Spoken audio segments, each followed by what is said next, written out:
Pemirsa, inilah headline Indonesia hari ini. Kami muat berita-berita utama dari beberapa media di Indonesia. Pada hari ini edisi Rabu 25 September 2024.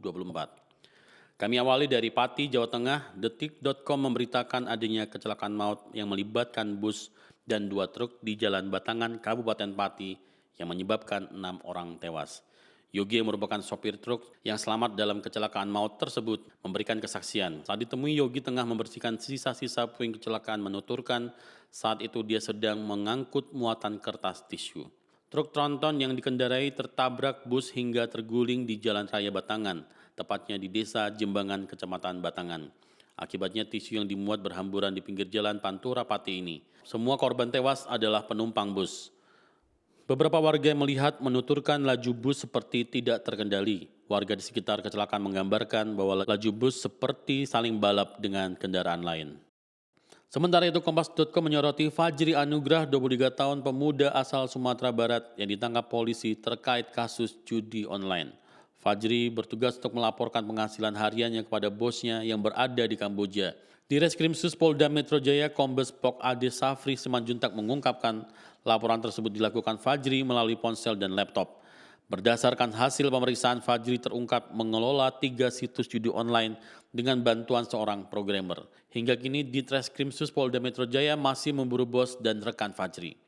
Dari Jakarta, Detik.com mengabarkan terungkapnya tahanan KPK dipinjamkan mainan usai membayar setoran pungutan liar atau pungli di rutan KPK. Kesaksian itu diungkap oleh mantan Direktur Utama Perumda Saranajaya, Yori Cornelis Pinontoan di persidangan.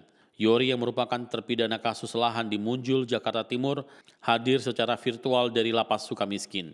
Dia mengaku menyetor total uang sebesar 130 juta rupiah selama menjalani penahanan di rutan KPK cabang Pomdam Jaya Guntur melalui terpidana kasus korupsi pengadaan backbone coastal surveillance system di Bakamla RI pada TA 2016 Juli Amar Ma'ruf.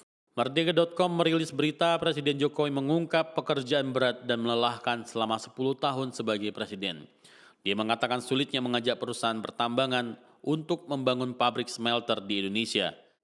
Dia menceritakan alotnya proses negosiasi pembangunan smelter di Gresik dengan Chairman dan CEO Freeport McMoran Incorporated Richard C. Atkerson.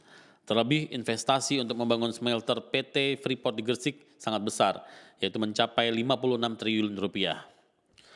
Usai negosiasi yang alot, akhirnya persiapan lahan untuk pembangunan smelter ini dimulai pada tahun 2018.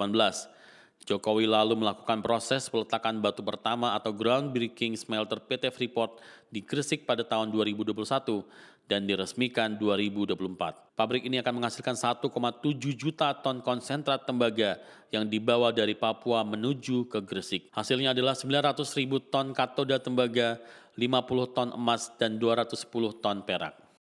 Dari mancanegara, Tempo.com menyoroti keluarga-keluarga dari Lebanon Selatan memadati jalan raya di utara pada hari Senin untuk menghindari serangan Israel yang meluas. Kementerian Kesehatan Lebanon mengatakan lebih dari 270 orang tewas dalam pengeboman Israel dan seorang pejabat mengatakan itu adalah hari paling mematikan di negara itu sejak berakhirnya perang saudara pada tahun 1990. Sementara itu Israel juga mengatakan pihaknya telah menyerang sekitar 800 sasaran yang terkait dengan Hizbullah dan bangunan yang diserangnya berisi senjata milik kelompok tersebut.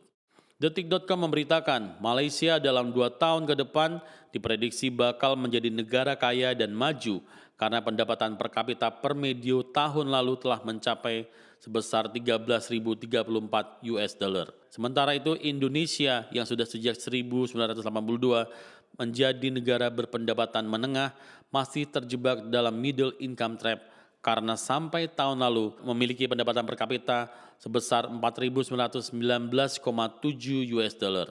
Angka pendapatan per kapita Malaysia tersebut mendekati ambang batas yang ditetapkan oleh Bank Dunia untuk status negara berpendapatan tinggi, yaitu sebesar 13.205 US dollar. Dengan berbagai kebijakan strategis dan reformasi ekonomi yang telah berjalan, Malaysia semakin mendekati tujuan ini yang akan menandai transformasi signifikan dalam perekonomiannya. Beralih ke sepak bola, Antaranews.com mengabarkan Kapten Timnas Indonesia U20 Doni Tripamungkas mengatakan Persiapan timnya dalam kondisi terbaik menjelang laga pertama kualifikasi Piala Asia U20 2025 melawan Maladewa U20 di Stadion Madia Gelora Bung Karno, Jakarta, besok Rabu ini. Hal ini dikatakan Doni ketika ditemui awak media saat dirinya mengikuti latihan perdana Timnas U20 di lapangan ABC GBK pada hari Selasa. Doni memastikan persiapan sudah cukup baik dan semua pemain dalam kondisi baik dan berjanji memberikan yang terbaik. Dari CNBC Indonesia mengabarkan arus dana asing masif masuk ke pasar keuangan domestik secara masif. Hal ini terjadi pasca Bank Sentral Amerika Serikat, The Federal Reserve atau The Fed, memutuskan untuk memangkas suku bunganya sebesar 50 basis point atau BPS. Masuknya dana asing ini menjadi catatan positif di masa-masa terakhir pemerintahan Presiden Joko Widodo serta menjelang pemerintahan baru Prabowo Subianto pada 20 Oktober mendatang. Dengan aliran dana asing yang masif, maka rupiah diharapkan menjadi semakin kuat sehingga mengurangi beban pemerintahan baru dalam menjaga stabilitas nilai tukar. Bank Indonesia merilis data transaksi 17-19 September 2024, investor asing tercatat beli neto sebanyak 25,6 triliun rupiah yang terdiri dari beli neto sebesar 19,76 triliun rupiah di pasar surat berharga negara atau SBN. Kemudian 4,19 triliun rupiah di pasar saham dan beli neto sebesar 1,66 triliun rupiah di Sekuritas Rupiah Bank Indonesia atau SRBI. Selama tahun 2024 berdasarkan data settlement sampai dengan 19 September 2024, investor asing tercatat beli neto sebesar 51,85 triliun rupiah di pasar saham, 21,39 triliun rupiah di pasar SBN, dan 186,85 triliun rupiah di SRBI. Republika.com memberitakan Majelis Hakim Pengadilan Negeri Ambon Maluku menjatuhkan vonis terhadap Pene Hans Tuhumuri, terdakwa tindak pidana roda paksa dan persetubuhan terhadap anak kandung selama 20 tahun penjara. Vonis hakim sama dengan tuntutan jasa penuntut umum. Ketua Majelis Hakim PN Ambon Orpa Martina didampingi 2 hakim anggota dalam persidangan di Ambon pada Selasa 23 September 2024 menyatakan terdakwa secara sah dan meyakinkan terbukti bersalah melanggar pasal 81 ayat 3 UU RI nomor 23 tahun 2022 tentang perlindungan anak dan menjatuhkan pidana selama 7 tahun penjara. Selain pidana penjara, terdakwa juga dihukum membayar denda sebesar 500 juta rupiah, subsidiar 6 bulan kurungan. Majelis Hukum mengatakan bahwa yang memberatkan terdakwa dijatuhi hukuman penjara karena perbuatannya secara berlanjut sehingga telah merusak masa depan korban yang merupakan anak kandung dan masih di bawah umur serta merupakan perbuatan berlanjut.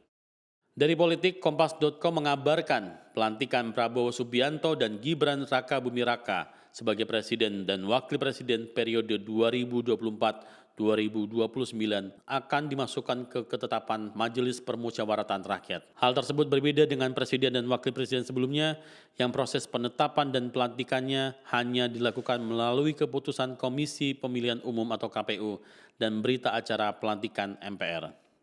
Ketua MPR Bambang Susatyo atau Bamsud mengatakan, masuknya pelantikan Prabowo Gibran ke TAP MPR sesuai dengan pasal 120 ayat 3 perubahan tata tertib MPR. Selain Prabowo Gibran, pelantikan Presiden dan Wapres periode berikutnya juga akan dimasukkan ke TAP MPR. Pemirsa, itulah headline Indonesia hari ini.